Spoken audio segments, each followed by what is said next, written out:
இலங்கையவே அதிர வைத்த கொடூர சம்பவம். அம்பலாந்தோட்டை மாமண்டல பகுதியில் நேற்று அதிகாலையில் நடந்த சம்பவம் கேட்கவே நடுங்க வைக்குது. ஒரு வீட்டுக்குள்ள நள்ளிரவுல புகுந்த 3 பேர் கொண்ட கும்பல் அங்க தூங்கிக்கிட்டு இருந்த 34 வயசு ஆளையே டார்கெட்டா வச்சு கொடூரமா தாக்கி இருக்காங்க. அதுல அந்த நபர் சம்பவ இடத்திலேயே உயிரிழந்திருக்காரு. அதுக்கு பிறகும் கொடூரம் நிக்கல. கொலையாளிகள் அவரோட தலையை துண்டிச்சு எடுத்துக்கிட்டு மாமண்டல சந்தையில இருக்கிற சிலை அருகே போட்டுட்டு தப்பிச்சு போயிருக்காங்க. இந்த தாக்குதலை தடுக்க முயற்சி செய்த உயிரிழந்தவரோட மாமனாரும் பலத்த காயங்களுடன் மருத்துவமனையில அனுமதிக்கப்பட்டிருக்காரு. உயிரிழந்தவர் 3 பிள்ளைகளின் அப்பா என்பதுதான் இன்னும் சோகத்தை அதிகப்படுத்துது.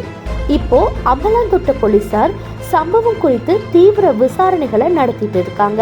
இந்த கொடூரத்துக்கு பின்னாடி யார் இருக்கா, என்ன காரணம் என்ற கேள்விகள் எழுந்திருக்கு.